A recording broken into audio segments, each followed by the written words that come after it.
성경을 한번 펴보세요. 차례를 보세요. 앞부분에 차례. 구약 성경의 차례를 보세요. 구약 목록 이렇게 되어 있죠. 우리가 한번 검토하는 겁니다. 우리가 1월 첫째 수요일서부터 이제 구약을 공부하기 시작했는데, 구약이 아니라 구약 개론이죠. 구약 전체 구조에 대해서 같이 공부하는 겁니다. 39권이 있고요. 아마 금년 안으로 신약까지 다 마치기는 힘들 것 같고, 거의 구약은 다 마칠 것 같습니다. 보십시오. 여러분이 구약 목록 창세기서부터 말라기까지 다 있습니다. 저 구분을 해보세요.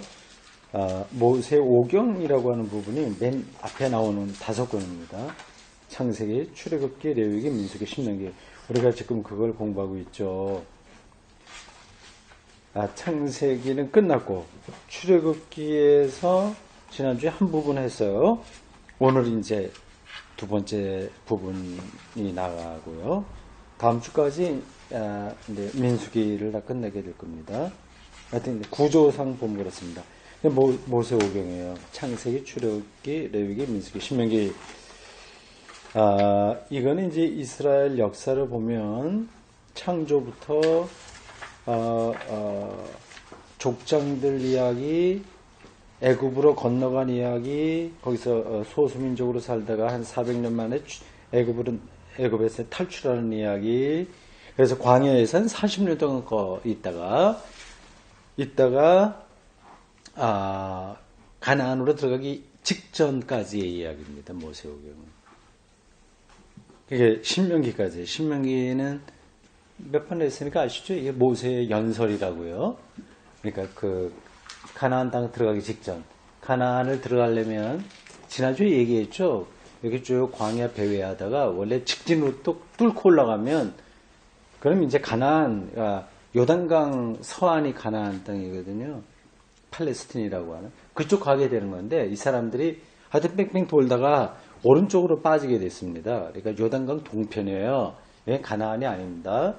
이쪽 하여튼 그게 어떤 이유인지 거기 가서 이제 요단강을 건너서 이제 요단강 동쪽으로 가야 되는데 그 직전까지의 이야기가 여기 신명기입니다.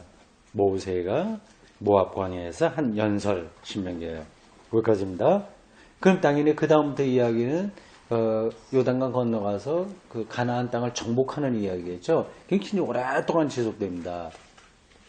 그러니까 여호수아서부터 시작해서 사사기가 그거예요. 사사기도 그 팔레스틴 가나안 똑같은 이야기입니다. 거기를 정복해가는 이야기예요. 그래서 그게 거기 룻기 이런 것도 그렇고요. 사무엘까지가 사사라고 볼 수 있습니다. 오늘 저희가 전체를 또 다 이야기하려고 하는 건 아닌데 말하다 보니까 조금 확정이 됐네요. 여러분 그 구약성경 사무엘상, 사무엘하 있죠? 그래서 사무엘까지가 사무엘이 이제 걸쳐 있어요. 사사하고 왕하고 왕 노릇도 하고 사사 노릇도 하는데 근데 실제 왕은 아니고요. 그 마지막 사사예요. 사무엘 이후에 이제 이스라엘의 이제 왕 시대예요. 그 전까지는 사사 시대고 사사를 보다 판관이라고 얘기합니다. 족장 시대, 족장은 아니고 부족 사회라고 하면 되겠어요. 부족. 족장들 아브라함, 이삭, 야곱 이런 사람들 시족 사회라고 한다면 그거 역사학으로 보면 시족 사회라고 한다면 요 사사들이 통치할 때는 부족 사회입니다. 이제 그 12지파가 이제 확실하게 자리를 잡으면서 아직 왕정 시대는 시작하기 전에 어떤 역사라고 할 수 있습니다. 사무엘이 그 역할을 하거든요. 사무엘상 어느 부분에 가면 이제 첫 왕이 나와요. 이제 쭉 그렇게 지속됩니다. 근데 그게 이제 예언서, 정기 예언서예요. 정기 예언서. 정기 예언서가 쭉 되고 보십시오. 구약 목록, 열왕기상, 열왕기하까지가 돼요. 이게 정기 예언서인데 정기 예언서라고 하는 말은 예언자들의 활동을 얘기하는 것이 예언자들의 설교는 아닙니다. 그 역대상, 역대하가 나오죠. 이것도 이제 이 구약을 처음에 편집한 사람들이 이것도 역사라고 생각하고, 그러니까 여호수아서부터 쭉 내려오는 역사, 그러니까 여호수아서부터 사사들을 이어서 그리고 통일왕국, 그것도 분열왕국 이렇게 쭉 되는데 역대상하도 그런 면에서 보면 역사는 역사거든요. 근데 이거를 예언서라고 하지 않습니다. 이건 안에 문학 작품이라고 그래요. 그러니까 여기는 이제 사무엘 상하, 열왕기 상하의 역사가 반복돼요. 중복돼요. 그러니까 다른 시각으로 이스라엘의 역사를 서술한 겁니다. 그러니까 역대기라고 보통 얘기해요. 이건 그러니까 정기 예언서가 아니라 이거는 성문서로 이제 돌립니다. 그 다음에 이제 후기 예언서 중간에 있는 것들이 순서는 이게 중요하지 않습니다. 이건 이제 편집할 때 편의상 그렇게 한 거라서 이게 여기 현재 우리가 가지고 있는 구약 성경의 이 순서가 성경이 기록된 순서대로 된 건 아니에요. 이거를 편집한 사람들이 그런 것 같다 뭐 그렇게 대충 생각하고 이렇게 한 겁니다.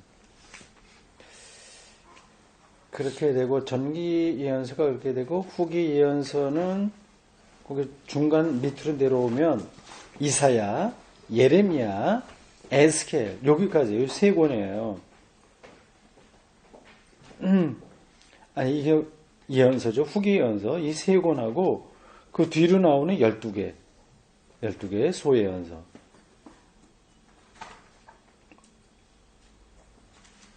거꾸로 보면 말라기서부터 하나, 둘, 셋, 넷, 다섯, 여섯, 일곱, 여덟, 아홉, 열, 열둘. 호세아서부터 시작해서 말라기까지 이게 이제 12소예언서라고 합니다. 이거는 대예언서하고 같은 성격의 책이에요. 대예언서는 이사야, 예레미야, 에스겔입니다. 예레미야, 에가는 여기서 빠져요. 요거는 성문학으로 구분됩니다. 다니엘도 성문학으로 들어가고 문학 작품으로 들어가죠. 예, 참고적으로 말씀드렸고요. 지금 우리는 모세 오경을 공부하고 있습니다. 창세기에는 창조 사건하고 족장들 이야기가 나왔어요. 이제 출애굽기서부터 신명기까지가 모세 오경에서 남아있는 부분인데, 이제 신명기는 모세 연설이니까 또 이제 제쳐놓고, 그럼 나머지 3개 남죠? 출애굽기, 레위기, 민수기 3개 남죠? 이 세 가지가, 크게 보면 3파트로 되어 있습니다. 애굽을 탈출해서 광야에 머무는 이야기하고, 그게 앞부분에 있고, 그리고 이제 민수기 뒷부분으로 가면 나머지 이제 광야 생활하던 그러한 여러 가지 이야기들, 설화들, 그런 것들이 있습니다.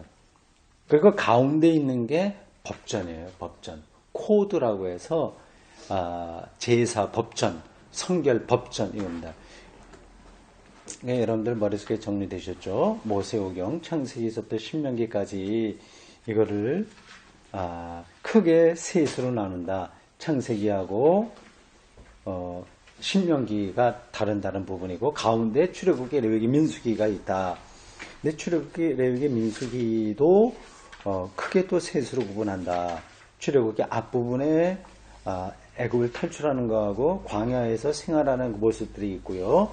민수기 뒷부분에 나머지 광야 생활하는 것들이 들어있고 중간에 법전이 있다 생각하시면 됩니다. 정리됐죠? 자, 오늘 우리는 그 법전 이야기를 하게 될 겁니다. 법전, 모세오경에 들어있는 법전. 보통 모세오경을 다른 말로 토라라고도 부릅니다. 율법이라고 하는 뜻이 토라라고도 합니다. 그러니까 그 법전이 가장 중요한 거죠. 여러분 가지고 있는 책 85쪽입니다. 법전, 제사법전이에요. 그러니까 이제 피문서도 좀 많이 얘기를 했었는데, 여기 이제 제사법전에서 더 프리스틀리 코드 이렇게 되어 있네요. 그러니까 모세 오경에, 아까 말씀드린 대로 토라라고도 부르는데, 이게 핵심인 거죠, 말하자면. 나머지는 이제 서사들이에요. 핵심이라고 말하기는 그렇지만, 하여튼 그 율법이니까, 법전이니까, 이 모세 오경 자체가 이제 법전이잖아요. 모세법.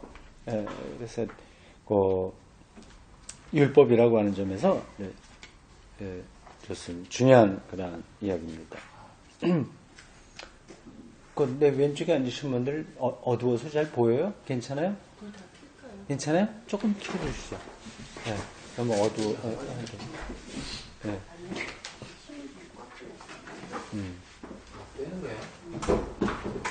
예, 전기가 지금 여기 전기 단말들이 들어왔다 나왔다 많이 그래서요. 예, 약간 그런 게 나을 것 같습니다. 장갑 끼고 잡아다녀보세요. 장갑 끼니까 망가졌네. 아니 일부러 뺐어요. 아, 예, 잘했어요.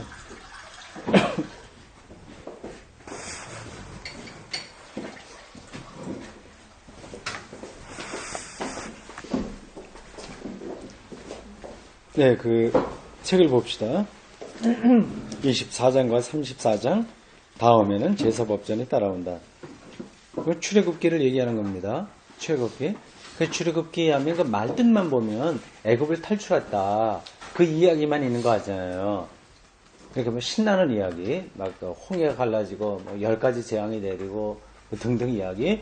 그리고 또 뭐 만나와 메추라기 떨어지는 이야기. 그리고 또 뭐 마라의 쓴물이라고 해서 바위를 치니까 물이 깨끗해졌다 뭐 그런 이야기들 많이 나오는 것 같은데, 근데 사실 출애굽기에 그런 이야기만이 아니라 법전이 나옵니다. 하므라비의 법전이 있듯이 유대인들의 법전이 있는 겁니다. 이거는 이제 당연히 그 출애굽기에 보면 모세가 어느 산에 올라가서 그걸 받은 걸로 나오죠. 신의 산이잖아요. 근데 뭐 그거는 그 형식적으로 그렇게 이야기한 거고, 어떻게 그런 법을 갖다가 한 사람이 똑딱하고 만들어내겠습니까? 그리고 그걸 뭐 하나님이 이렇게 명령하셨다고 그러는데, 그런 거를 여러분들이 실제로 하나님이 모세한테 얘야 내가 이렇게 하니라 이렇게 하는 걸로 생각하시면 오해예요. 이거는 이제 성서 기자들의 글쓰기 방식입니다. 다른 때도 내가 한번 말씀드렸지만 하나님이 입이 있어갖고 이렇게 말하는 건 아니거든요. 오늘 역사를 통해서 말씀하시는 거예요. 근데 그게 조금 이제 애매하기도 합니다. 그럼 뭐, 하나님이 직접 말씀하신 게 아니라면 그냥 사람들이 깨닫고 자기들이 의논해서 이렇게 적어 놓은 법전이라고 하는 말이냐. 그럼 그걸 왜 우리가 하나님의 말씀이라고 하느냐. 그런 좀 질문이 생길 수가 있는데요. 그러니까 하나님이 이제 그런 방식으로 말씀하신다 생각하시면 되는 거죠. 제가 이 성경을 어떤 신문 기자들이 어떤 사실을 보고 보도한 게 아니라 시인들의 어떤 시적인 진술이라고 여러 번 말씀드렸죠. 그러니까 그렇게 생각하셔야 되는 거예요. 시를 이렇게 보는데, 근데 그건 어떻게 사실적인 걸 얘기하는 게 아니라 사실보다 더 중요한 걸 얘기하는 거거든요. 뭐예요? 서정주 시인이 나를 키운 건 파라리 바람이다. 그런 식구를 썼잖아요. 그 유명한 나를 키운 건 파라리 바람이다. 근데 그걸 사실적인 걸로 본다면 그 말이 안 되잖아요. 어떻게 바람이 나를 키웁니까? 그러나 그 시인의 어떤 영감 여기서는 어떤 게 뭐가 있는 거죠. 그런 그 성경은 그렇다고 봐야 됩니다. 그럼 아무 사실적인 근거 없이 그냥 성서 기자들의 영적인 감동, 영감으로만 기록된 거냐? 그건 굉장히 그 긴장이 있는 거예요. 하여튼 이 부분에서 그 법전, 이게 이스라엘의 오랜 역사를 통해서 쌓이고 그리고 반성하고 해석되고 투쟁하고 그러면서 형성된 규례다, 그렇게 생각하시면 되겠습니다. 이 피법전은 왜 피법전이라고 그럴까요? 이 부분에서 피법전, 피는 제사장이라는 뜻이에요. 그러니까 이 법전은 주로 제사장 계급에서 나온 거예요. 그러니까 구약에 여러 가지 성격의 글들이 있거든요. 예언자들의 글도 있고 예언자 선지자들의 글이죠. 뭐 이사야나 뭐 등등 그런 거는 이제 제사 법전이라고 안 그럽니다. 그 차이가 있어요. 그 글에. 이렇게 제사장이 관심하고 있는 어떤 그 부분들을 중심으로 된 규례라고 할 수 있습니다. 그러니까 피법전이라고 그래요. 영어로 그렇게 달아놨네요. The priestly code. 법전이 코드라고 하는군요. 피법전은 새롭게 잘 정리된 것으로 민수기 10장까지 확정된다. 그럼 민수기 10장 이후에는 뭐가 나올까요?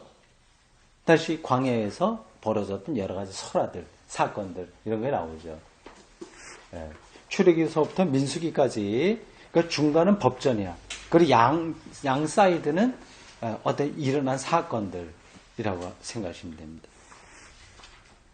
그러니까 굉장히 중요한 게 다 중간에 들어있는 거죠. 법전이 중요하죠. 이래서 피법전은 레위기. 레위기라고 하는 말은 그 레위 지파 거기서 나온 말이긴 한데요.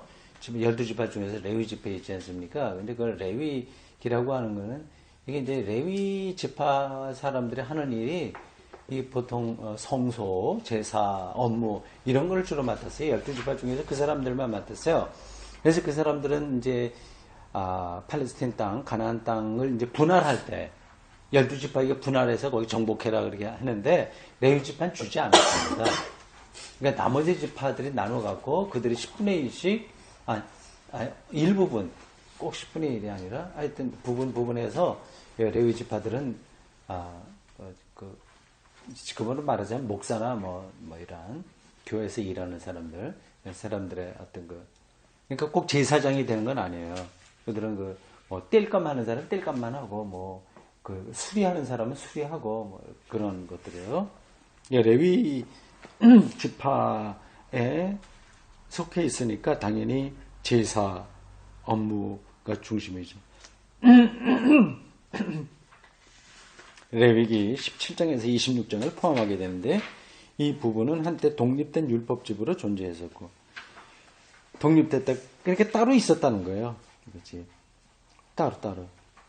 그러니까 성경이 처음부터 딱 완성되지 않았습니다. 신약도 마찬가지예요. 신약도 우리가 보통 27권을 경전이라고 얘기하지 않습니까? 그 초기 기독교는 그게 없었어요. 이게 각 지역마다 성경으로 선택한 게 달랐어요. 그래서 어떤 무라토리 이런데 무라토리 경이라고 어떤 그 높은 고위 어떤 사람이 있었는데 그 사람이 편집한 성경에는 13권인가 14권 들어 있습니다. 곳곳마다 달라서요.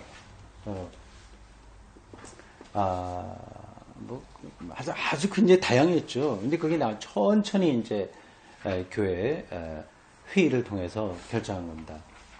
그러니까 기독교 성경도 그렇고 교리도 그렇고 다 신학의 문제예요. 신학적으로 했습니다.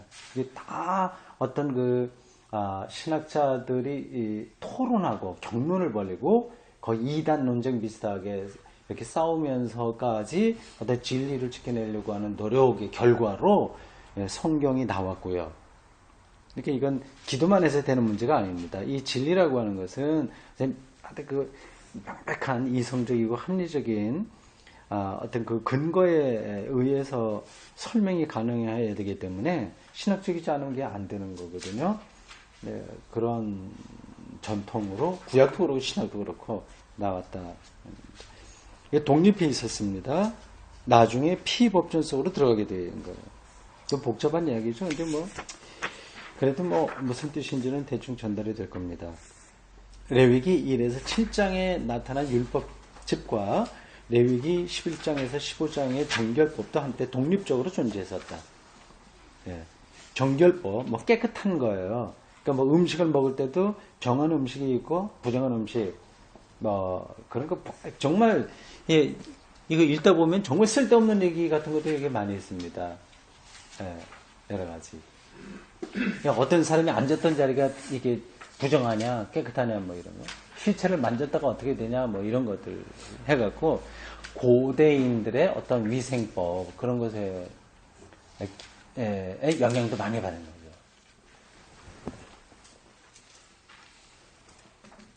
하여튼 오늘 우리들의 관점으로는 정말 중요하지 않은 것들도 거기 나와 있습니다. 근데 그 당시는 중요했던 거예요. 조금 더 중심으로 들어가 보죠. 율법집의 연결. 아까 독립되어 있는 그러한 것들이 서로 연결됐다고 그랬잖아요. 그거를 도표식으로 여기 정리해 놨습니다. 도표를 보십시오. 사각형이 큰 것도 있고 작은 것도 있는데 그 왜 그런지 그렇게 표시되어 있는지 알죠? 그 세 번째 보면 제사법전 돼 있어 해갖고 출애굽기 25장에서 민수기 10장까지 되어 있습니다. 그 안에 들어왔다는 거죠. 성결법전이. 레위기 17장에서 26장입니다. 뭐 이런 거는 우리가 구약을 읽으면 그렇게 눈에 들어오지 않습니다. 이건 아주 전문적으로 연구를 한 사람들이 이렇게 이야기하는 거죠. 그러니까 우리는 참고적으로 보는 겁니다. 성경을 읽을 때 이거 일일이 다 우리가 구분하기는 힘들어요. 십계명서부터 시작해서 신명기 법전까지 전체가 이런 구조로 되어 있다 생각하시면 되겠어요. 다시 그 차례대로 볼까요? 십계명은 출애굽기 20장이 있고요. 계약의 책 해서 21장에서 23장. 제사법전 큰 틀에서 출애굽기 25장부터 민수기 10장까지 있습니다. 이게 제일 크네요. 출애굽기서부터 그 다음에 출애굽기, 레위기, 민수기 이렇게 나가잖아요. 그러니까 레위기가 다 들어오고요. 그 부분에서 여기서는 지금 레위기 17장에서 26장만 들어왔어요. 그럼 그 1장에서 16장은 어디 간 거야? 그거 나중에 나오겠죠? 그렇고요. 하여튼 아마 그게 나중에 나오는 게 아니라 그 안에 들어가 있는 거겠죠. 제사법전 해서 큰 사각형 그 안에 레위기 1장에서 16장까지 들어있는 거예요. 근데 성결법전만 레위기 17장에서 26장 요것만 따로 이제 독립되어 있었던 게 여기 쏙 들어왔다. 그러니까 이 전체를 구성한 사람이 여기저기 있었던 문헌들을 이렇게 종합해갖고 여기에 넣을 건 여기 넣고 뺄 건 빼고 이렇게 해서 이 모세오경을 결정한 겁니다. 그렇게 해서 출애굽기서부터 신명기까지 쭉 연결되죠. 출애굽기 20장부터예요. 출애굽기 1장부터 19장까지는 왜 안 들어왔을까요? 이거는 당연히 앞에 이제 어떤 서사들, 애굽에서 나오는 거 싸우는 이야기가 있는 거고, 법전하고 이야기는 다른 거예요. 법전은 안에 그 규례예요. 법전가 규칙 뭐 그런 것들입니다. 근데 출애굽기 1장에서 19장까지는 애굽에서 바로하고 어떻게 싸워서 뭐 만나가 내리고 뭐 그런 이야기들 됐고요. 민수기.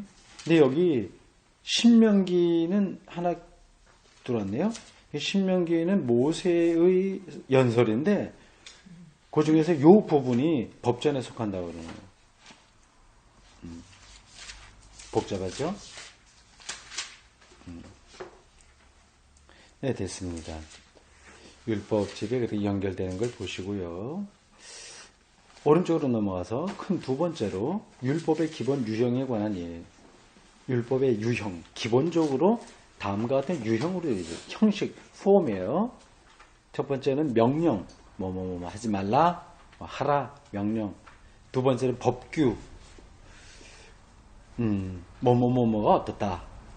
그런 설명의 법규. 세 번째는 이것도 법규인데 충고 형식의 법규. 네 번째는 제의 조례. 이렇게 되어 있습니다. 율법은 이런 형식으로 되어 있습니다. 큰 세 번째, 각 법전들 사이의 중요한 차이점. 여기에 네 가지로 되어 있군요. 첫 번째, 십계명, 계약의 책, 그리고 신명기 법전은 이 신명기는 다시 말씀드리지만 모세의 연설인데 그 중에서 일부가 법전이에요. 이거는 국가 공동 생활 형식에 관심을 두고 있다. 국가적인 차원이고요. 두 번째, 성결법전과 제사법전은 그 하나하나 제가 설명하지 않아도 되겠죠. 거의 전적으로 제의 공동체를 취급하고 있습니다. 첫 번째는 국가 공동체고 두 번째 제의 공동체라고 그랬어요. 이 차이는요. 국가는 이제 국가가 운영되기 위한 하나의 규범들이라고 한다면 제의는 이거는 제사 드리는 문제니까요. 하나의 종교적인 그런 공동체의 성격을 가지고 있는 겁니다. 네. 세 번째, 십계명은 단지 계명으로 구성되어 있고 계약의 책은 계명과 율법으로만 되어 있다. 그리고 신명기 법전의 율법과 계명은 권고 형식으로 되어 있고 제사법전은 제의 조례 형식으로 되어 있다. 네 번째, 성결법전은 신명기 법전과 제사법전 사이 중앙에 자리하고 있다. 네, 거기까지가 제사법전이라고 하는 항목에 대한 설명입니다. 그 다음 88쪽 제사법전의 구분. 제사법전의 구분. 출애굽기서부터 민수기까지 신명기도 나올까요? 거기까지의 좀 설명입니다. 제사법전의 첫째 부분 1. 제사법전의 첫째 부분. 이거 출애굽기예요. 출애굽기 25장입니다. 그냥 25에서 31장 써놔서 어떤 건가 하실 텐데 출애굽기입니다. 제사법전의 첫 단락입니다. 여기 그 내용은 그 앞쭉 있어요. 그러면 굉장히 복잡한 거예요. 성소에 있었던 여러 가지 그런 것들. 거기에 있는 궤, 상, 등대, 성막, 번제단, 뜰, 대충 그렇다고만 아시면 되겠습니다. 그리고 두 번째 부분, 89쪽 중간입니다. 두 번째 부분은 레위기예요. 레위기. 이건 정말 몽땅 다 이건 다 법전입니다. 다른 것들은 조금씩 섞여 있어요. 근데 요 레위기만은 완전히 처음부터 끝까지 다 법전으로만 되어 있습니다. 여기에 첫 번째는 1장에서 7장까지 희생제사의 율법, 여러 가지 제사의 종류들 보십시오. 소제, 번제 이거 다 아세요? 나도 지금 자세하게 설명하기는 힘든데 그들이 드리는 제사가 한 종류가 아니라 여러 종류가 있어요. 근데 여기 제사가 몇 가지가 나와요. 하나, 둘, 셋, 넷, 5개 나오네요. 첫 번째 번제라고 되어 있어요. 번제는 말 그대로 태워서 드리는 거. 번제. 두 번째 소제. 이거는 뭘까요? 이거는 가루로 드리는 제사. 그러니까 밀가루 이런저런 가루로 드리는 거. 그러니까 제사 종류가 어떤 걸 드리냐에 따라서 구분도 되고, 양을 드리냐 뭘 드리냐, 그 곡식이냐 뭐냐, 곡식은 가루 이런 거. 그리고 그 제사의 성격에 따라서 도 구분되고, 절기에 따라서도 구분되고, 굉장히 복잡합니다. 우리가 다 알 필요는 없어요.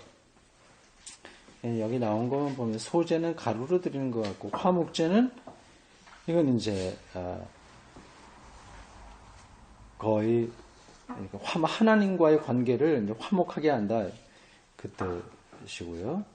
그 뜻이겠죠. 속죄제 이것도 비슷한 건데 우리의 죄를 속해주는 제사. 속건제 이건 누가 크게 잘못했다가 권리를 빼앗긴 다음에 다시 제사 드리고 그걸 다시 찾게 되는 제사 등등 그런 것들. 네, 그런 제사의 형식들이 나오고요. 그 다음 쪽, 제사법전 두 번째 부분 보는 겁니다. 레위기서의 전체, 레위기서 한번 읽어보십시오. 근데 뭐 읽기는 쉽지 않아요. 까다로워. 이게 뭐 별로 재미도 없고요. 두 번째는 제사장에 대한 이야기입니다. 8장에서 10장까지고요. 밑에 내려오면 세 번째, 정과 부정에 관한 율법 11장에서 15장입니다. 정과 부정. 정하는 짐승과 부정하는 것. 네? 해산한 여자가 며칠까지 부정하냐, 며칠 지나야 뭐 정해지냐, 뭐 그런 것들. 고대인들의 위생관에 따라서 그렇게 된 겁니다.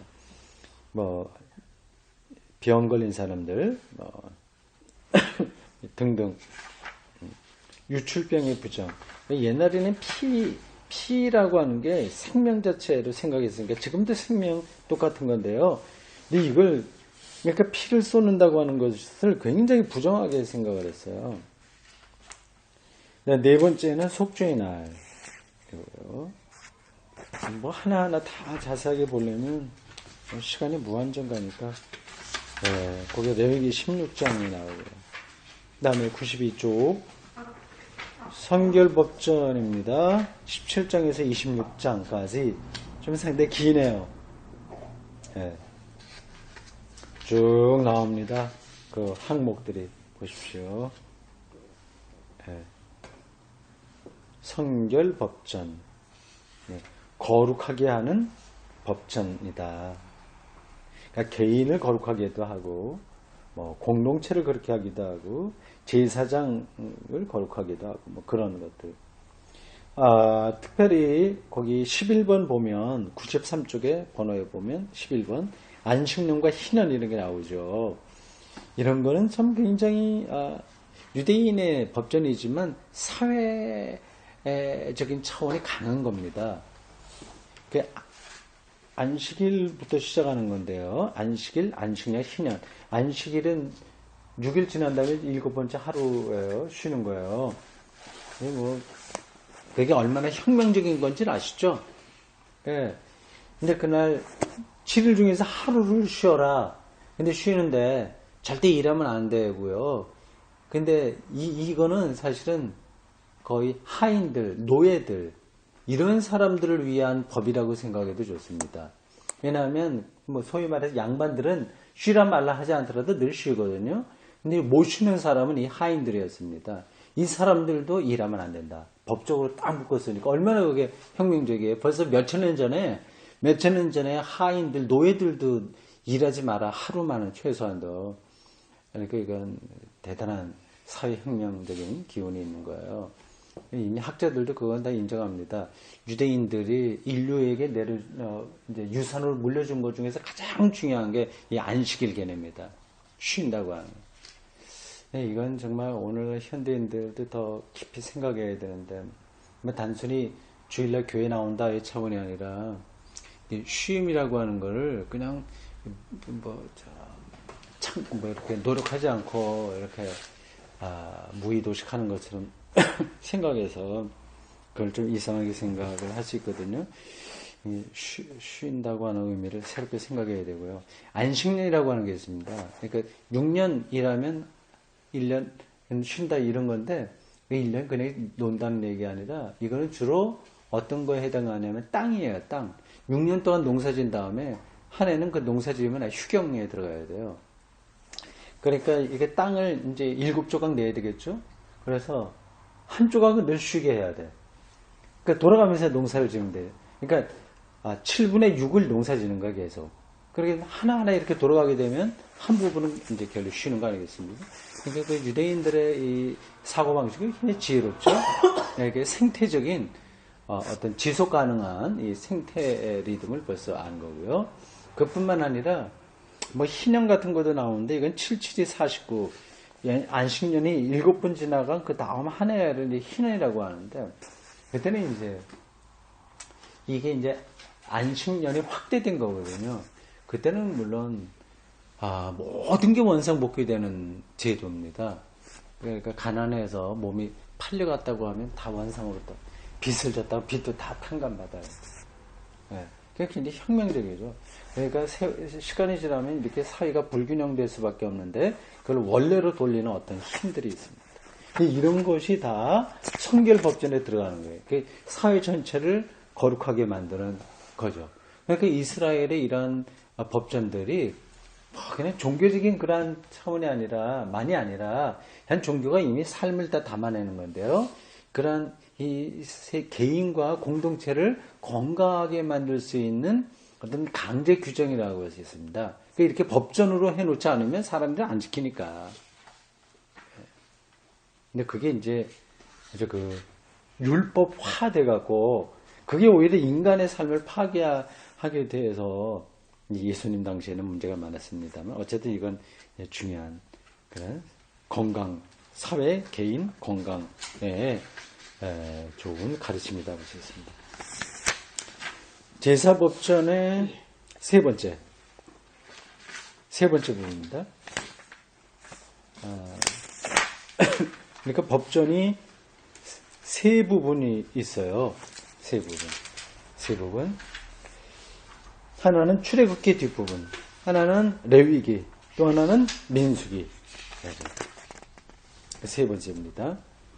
그러니까 레위기 27장부터 같이 들어가는군요. 겹쳐 있어요. 보충 자료가 있고, 보십시오. 부록이 나와 있고요.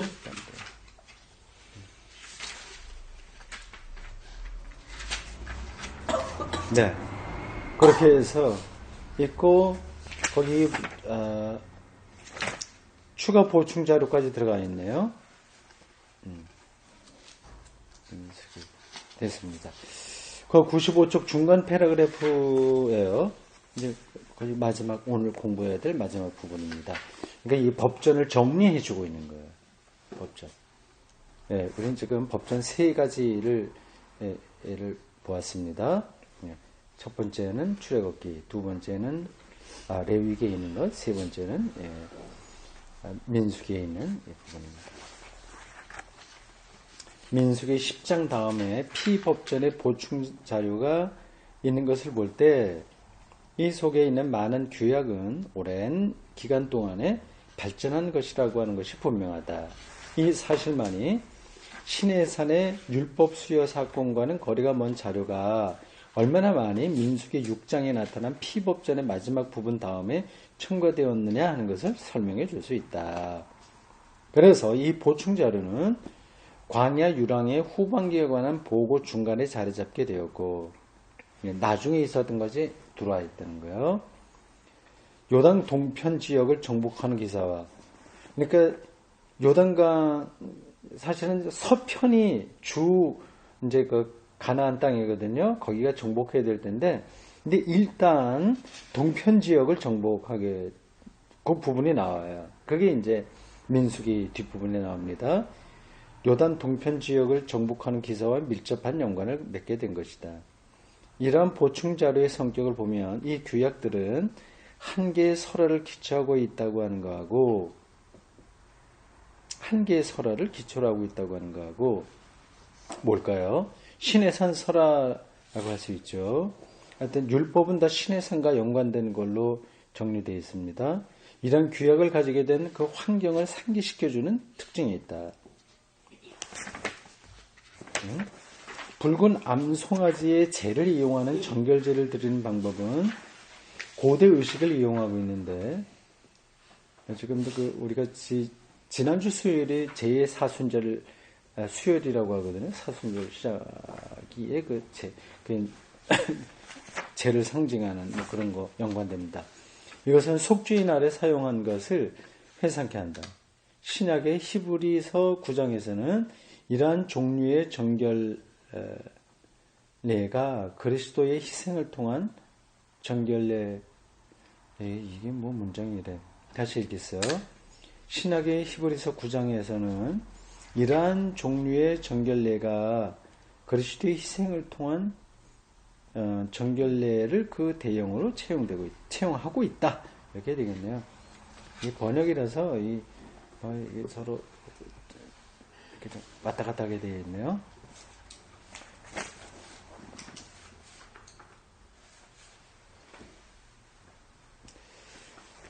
네, 거기까지 됐어요. 내가 뭐 하나 강조할 부분이 있었는데, 이게 다시 앞으로 들어가서 89쪽이요. 89쪽. 법전 요거를 설명하는 앞부분인데, 그걸 한번 읽어볼 필요가 있습니다. 89쪽. 첫째 줄 끝에 부분서부터요. 야훼께서 모세에게 말씀하시기를 이라고 하는 이런 형식은 이게 계속 반복되거든요. 이거는 하느님께서 직접 모세에게 주신 명령이라고 이해할 수는 없다. 오히려 이 말은 하나님의 처음 목적에 따라 이해된 이스라엘의 공중 예배를 제사죠. 제의 예배를 자세히 밝혀주기 위한 표현으로 이해되어야 된다. 그러니까 제사법전이 이렇게 형성되면서 나온 그 표현 방식이라고 하는 거죠. 그러나 이 모든 자세한 제도가 이미 신의 광야에서 비롯되었다고 가정해서는 안 된다. 그러니까 제사 뭐 어떻게 하라, 제사들을 또 어떻게 하라 그런 것들이 애굽을 탈출하고 40년 동안 광야 생활에서 완성된 게 아니란 말입니다. 왜냐하면 이 모든 제도들은 오히려 조직된 공동체 생활을 전제하고 있다. 한참 후대인 거예요. 이미 예루살렘 성전이 건축되고 아주 체계화된, 지금으로 말하자면 신학대학이 있고 또 목사 제도가 있고 이런 게 다 체계화됐을 때에 있던 그런 이야기지, 애굽 출애굽 다음에 광야 생활 40년 동안은 아무것도 없었던 거예요, 사실은요. 그냥 유랑민족이었어요. 그러나 그 이제 거슬러 올라가서 그게 표현된 겁니다. 그러나 의미는 같다고 볼 수 있다. 40년 광야, 한 1000년 후에 예루살렘 성전 중심에 체계화된 종교의식이나 서로 이렇게 연결되면서 뭐 이스라엘 역사에서 하나를 이루었다 생각하시면 되죠. 즉, 그 모든 공동예배의 형식과 제도들이 역사 과정에 들어올 때는 하나님께서 신의 산에서 그의 백성과 맺은 계약을 근거하고 이러한 형식으로 형성된 것이다. 예, 그렇게 되면 되겠습니다. 혹시 뭐 질문할 거 있어요? 보시다가 조금 이해하기 불편한 게 있습니까?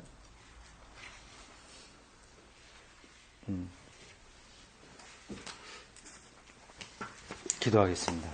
주님, 이렇게 2월도 마지막 날입니다.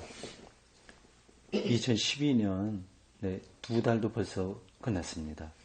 이 마술처럼 지나가는 시간 속에서 우리의 한 순간순간의 삶이 세계를 창조하시고 종말에 완성하실 하나님과 비밀한 방식으로 연결되어 있음을 저희들이 믿습니다. 오늘도 우리가 이 하나님 보이진 않지만 우리의 역사를 주관하시는 하나님의 말씀을 더 잘 이해하기 위해서 이러한 신학 공부를 합니다. 우리의 마음, 우리의 영혼, 우리의 모든 인격이 하나님의 말씀으로 반듯하게 서가도록 인도해 주옵소서. 우리를 주님께서 붙드실 줄로 믿고 예수님의 이름으로 기도합니다. 아멘.